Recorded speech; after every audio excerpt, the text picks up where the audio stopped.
My name is Vesa Virta. I am a museum guide at the FRA. At this point, some of my colleagues tend to chuckle, but I am a museum guide. FRA is the Swedish National Defense Radio Establishment. It's the Swedish Signals Intelligence Agency. I was here a couple of years ago talking about, presenting a talk titled "The Latest Crypto Achievements from the FRA That We Can Talk About." And talking about the Gehimeschriber that the Germans used during the World War II. And while on stage, I realized that I was actually lying. We have something a bit more recent that we can talk about. We are still in 1940s, but and still German crypto, but what gives? So the Germans used a number of different crypto devices during World War II. Most known is the Enigma, which was used for tactical communication between troops out in the field. And it was used in a way that you had your clear text, you typed it in, and the crypto text got lit up, so you had to record it in some way and then transmit the message in some way of your choosing, most commonly by radio with Morse code. But the Germans also used teleprinter links to communicate, and those communicational links were more of a strategic nature. For instance, the Gehimeschriber, which was used, or where the FRA got the traffic from it, was because the Germans occupied Norway, and they demanded from Sweden that they could use the telegraphy lines from Oslo to Berlin. And those were encrypted with the Gehimeschriber, or at least for a start. Well, first of all, they were clear text, but very soon they got encrypted. The FRA cracked that machine, and if you want more information about that, I think my last talk is still on YouTube. However, the Germans got wind of that the Swedes were reading Gehimeschriber traffic. So they changed, or first they upgraded the machine a couple of times. A couple of times the FRA managed to break the new variants, but the last ones we weren't able to read. But still, 250,000 of telegrams during the Second World War that the FRA cracked. But then the Germans changed to another crypto called the Lorenz machine. And that will be the topic of this presentation. So a bit of background first. Teleprinters used something called a Baudot code, which is a 5-bit code to encode the characters in the alphabet. And with 5 bits, you get like 32 different patterns, which is more than enough for all the alphabet, but it's not enough for all of the alphabet and the numbers. So you had 2 different modes. You have a letter mode and a figure mode. And then you had patterns that switched from the letter mode to the figure mode and vice versa. The Baudot code was in heavy use for all teleprinter traffic until it got replaced by the 7-bit ASCII in 1963.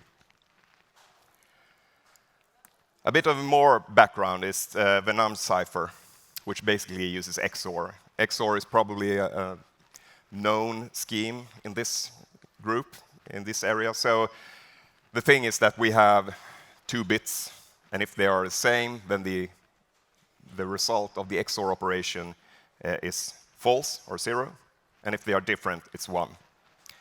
So for instance, if you have the letters Y in the Baudot code, you have this pattern, 1, 0, 1, 0, 1, and the letter C, which is 0, 1, 1, 1, 0. And if you XOR them together, you get this pattern, 1, 1, 0, 1, 1. And the Venom cipher works in the way that if you have a message and you XOR it with a key, then you get the crypto text. to go from cryptotext to the clear text, you XOR the cryptotext with the key and get the message. And if you have two different messages that you XOR with the same key, you get two different cryptotexts.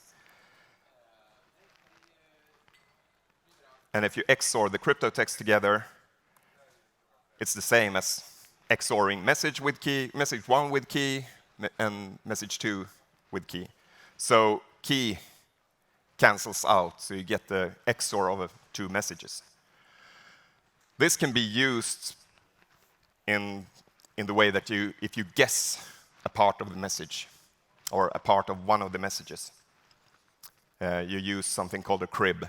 So, for instance, if we're looking at German traffic, there's a high probability that the word Geheim for secret is in there, or Spruchnummer for message number, or something like that. So if you guess that, then you get when you XOR it, you get the other message. And if it's something eligible, then you probably guessed right. And you can use that for like a zigzag decryption.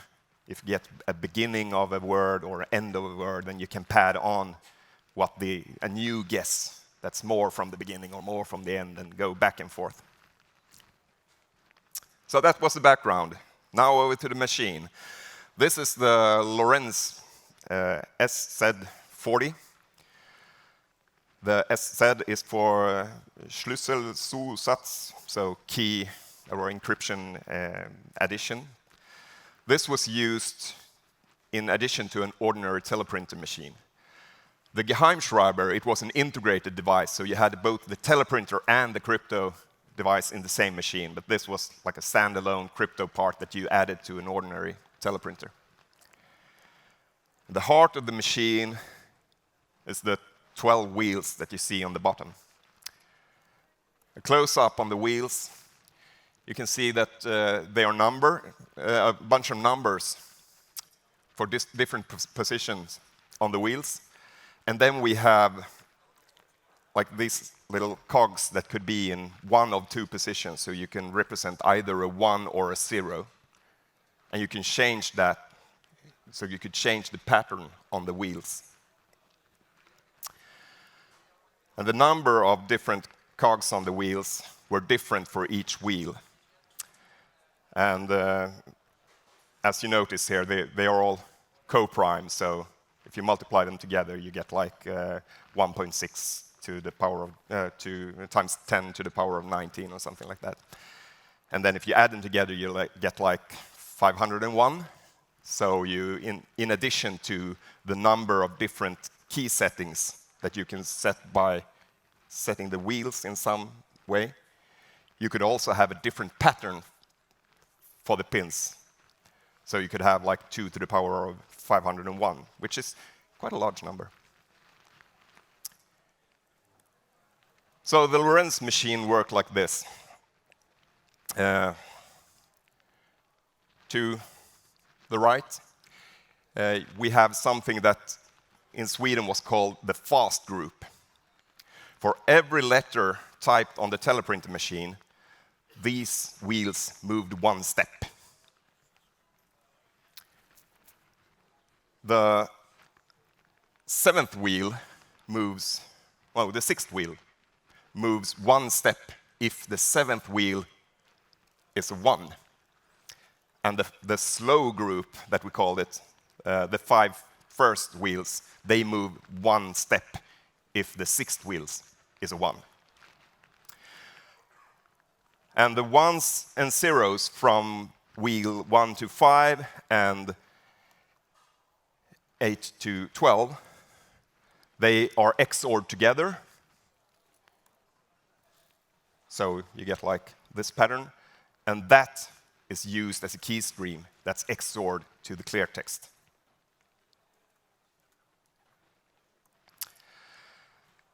But these were teleprinters. So the operators used them in clear text mode before they switched to the encrypted mode. So, or before they activated the Schlüsselzusatz. So they could like chat with each other. And then they sent a keyword for the QEP, which means that here comes a key. and then there was 6 bigrams of letters, and then the code word which is short for umschalten, meaning turn over to the encrypted mode. And the answering operator answered with VV, which is verstanden, I understand. And then crypto text. But as you noticed, there were letters in the key, but numbers on the wheels. 12 letters and 12 wheels that had numbers. So how do you go from letter to wheel, to wheel number, or to number on the wheel? Well, they had tables where you have, for each row, there's a letter, and for each column, there's a different number for each wheel, which were used for that letter on that wheel. And those of you who sit in the front, you notice that there is no J. So there were only 25 lines on the table. And also, since you remember from 3 slides ago, wheel number 12 had a length of 23. So 2 positions in the table are empty for the 12th wheel. So this was sent out as a key pack. And in the key pack you had like for 1 month you had a pattern where you set the ones and the zeros on the wheels. And then you had like 1 table for every week in that month. Later on, the Germans changed their key distribution schedule, but this will do for now. So, the Swedish efforts. The Lorenz machine had been used from 1941 in Sweden, where we had traffic from Oslo, we had traffic from Stockholm, with the German legation had communication with Berlin. We had traffic from Finland over wire as well, and we also had collection on radio from the Baltic states. But the intercepted traffic was just like recorded, because we had a heavy production on the Gehimeschriber, which was crucial to keeping the Swedes outside of World War. But in 1st of March 1943, these 3 cryptologists, Borelius, Ljunggren, and Kjellberg, they got the assignment to make a serious effort on this crypto system. So what did they do? They started off with a 1.5 meter high pile of telegrams sent from November 1941 and forward. And they analyzed all the keys that were sent, all the QEP.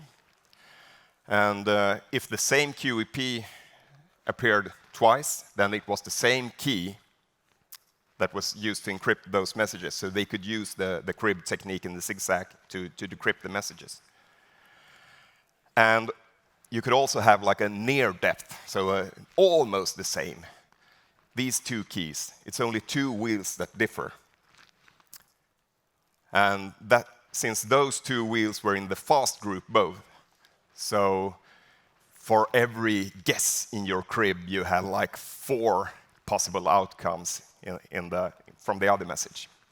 So a bit more work, but it could also be used.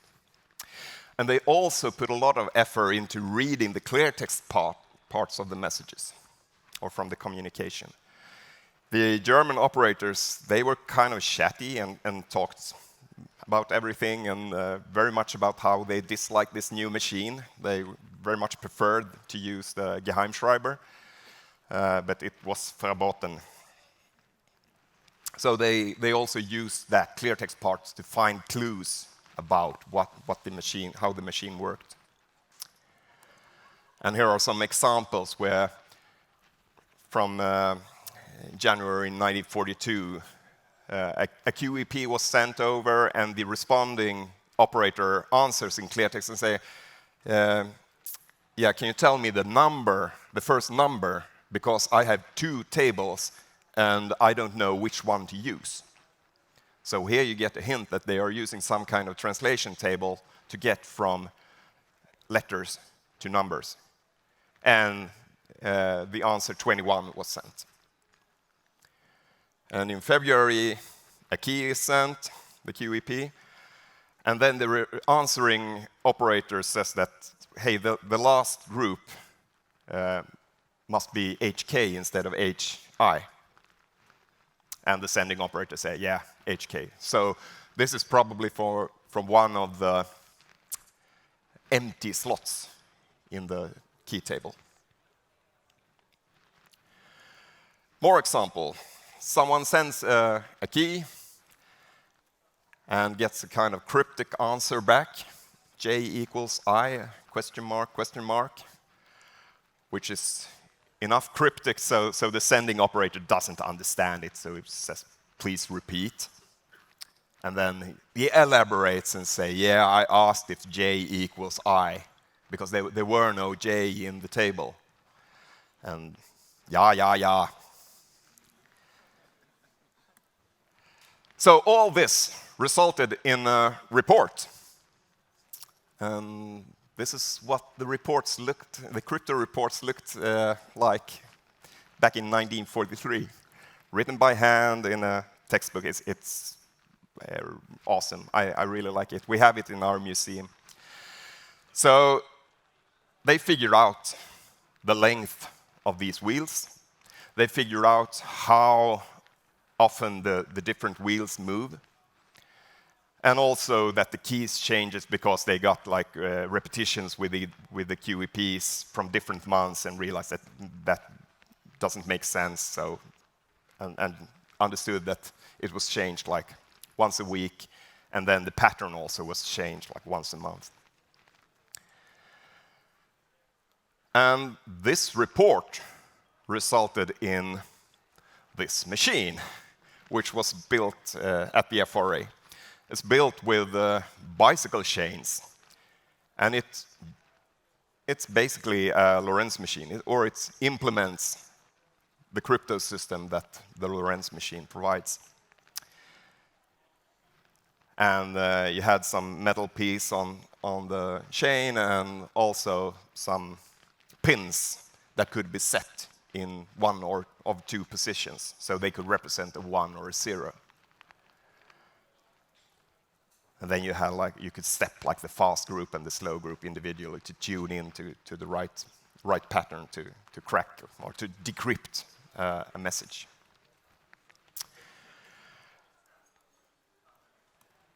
So we have this machine in our museum, and even though I think the Gehimeschriber is a much cooler machine than any of the Enigmas that we have, which we have quite a bunch, we have a couple of Gehimeschribers. We don't have a Lorenz machine, but we have this bicycle chain machine, and I think it's awesome. If you have an opportunity to visit our museum, you definitely should. It's not open to the public, but talk to our people in our booth in the sponsor area, and maybe we can arrange something. However, there was some. We did some progress with this crypto system. I mean, there was an understanding about how the machine worked, or how the crypto system worked, and how the key exchanges worked, and stuff like that. But to go from there to regular production, to translate or decipher the telegrams, a significant amount of computing power was needed, which the FRA at the time did not have. A request was sent to the Defense Research Administration with a suggestion that, hey, can't you build a machine that uses some kind of electromagnetic representation with dual numbers instead of binary, they call it, to represent numbers. But unfortunately, we haven't found anything about the response in our archives. We didn't get any anyway. So what about the Brits? Well, the Brits had identified a number of these links with communication from Berlin or some other places within Europe. So, I mean, the Enigma, it was used all over the place. The Lorenz machine, or the Gehimeschriber, for instance, they were used like higher command, so strategic communication. The Brits called these teleprinter links fish, so that was the code word for teleprinter traffic. And the different links had different fishy code words, and the different crypto system had different code words as well.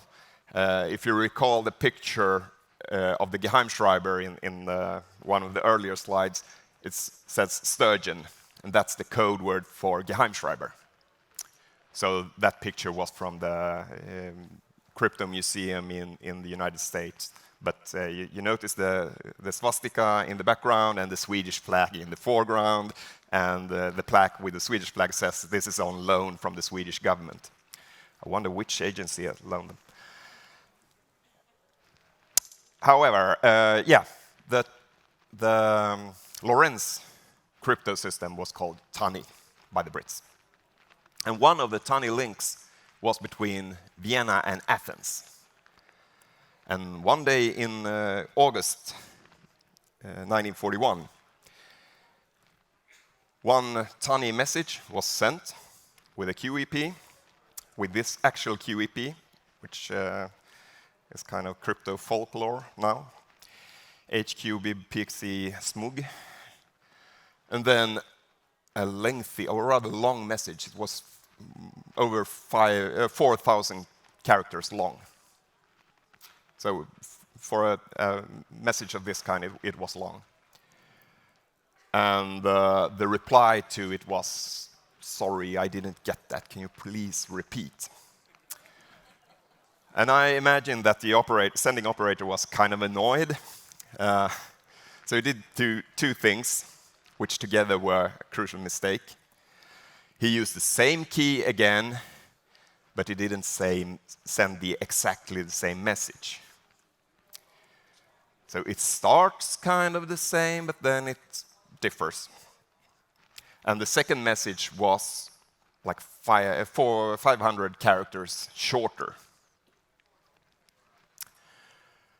So if we use this trick that we talked about earlier, we have the two crypto texts, and we XOR them together, and the key cancels out. We get the two messages XORed together.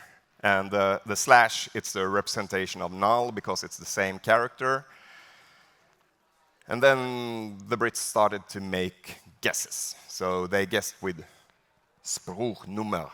And the 9 is the way Bletchley Park used to denote space. And if we guess that the first message starts with Spruchnummer and then space, then the other message would be Spruch-NR space. And that makes kind of sense, because it's an abbreviation of Spruchnummer. And the thing is, if you use this zigzag decryption, after the 9 we see ++UP. So if we move that, pad it to the first message, then we get more kind of illegible text. And the plus, it was the character code for changing into figure mode. And when the crypto system were recorded, they didn't change back and forth between the modes. They just typed out the plus for change to figure mode and then continued with letters anyway. But if you change like the UPWU from letter mode to figure mode, you get 2072. So, and then we have a bit more. So if we add that, we're still in figure mode, And if we translate the EPXI, you get like 30/8. And that makes sense for a message sent 30th of August. So it was message number 2072. So this way, a guy called Tiltman, he could decode the whole message. And by doing that, he was a linguist, so he knew German really, really well. So he could like guess the endings of words or beginnings of words where we had like, he had found like islands of where some crib had made some sense and to move that back and forth and get both messages in clear text. And that also meant that he had 3,500 characters of the key stream, which then was sent to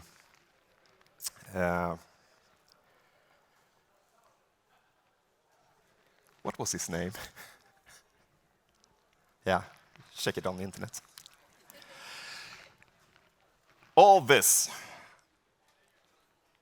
built up. All this resulted in the Brits being able to build a machine that the Swedish Defense Defense Research Administration couldn't build, called the Colossus, arguably the first computer. So the Colossus worked really well with this, and so good that they built 9 more. After the war, they destroyed them. It was top secret, everything. But now they have built replicas of them.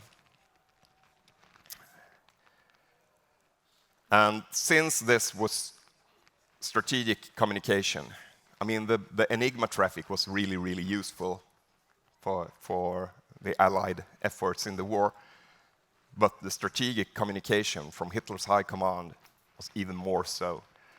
So it's a bit annoying that the Enigma has gotten so much publicity and the teleprinter traffic hasn't got as much. There is a site called virtualcolossus.co.uk where you can play with both the Lorenz machine and with the Colossus, and to do the encryptions and to set the wheels and stuff like that. So I think it's a really awesome site, and it also has really good information about it. And also the Bletchley Park site. There's a paper written by Bill Tutt called Fish and I that describes his process in a really, really interesting way. And if you're Swedish, Bengt Beckman, old or ex-FRA employee, has written the text Så knäcktes Z-maskinen. Because we in Sweden, we called it the Z machine. Because that was what the German operators were calling it. If you had gone to Bletchley Park during the war and asked about the Lorenz machine, they wouldn't have known what you were talking about, because it was all Tunny for them. They didn't know what the machine looked like. Something that I find interesting with these, both from the British side and from the Swedish side, during the World War II, we both had like a crypto or cryptanalysis superhero with Alan Turing in the UK and Arne Berling in Sweden. On their both respective sides, they were kind of involved, made some contribution, but they weren't the one who were behind the real successes regarding these machines. And I think it shows that cryptanalysis is like a team effort. And I think that concludes my 30 minutes. So, bon voyage.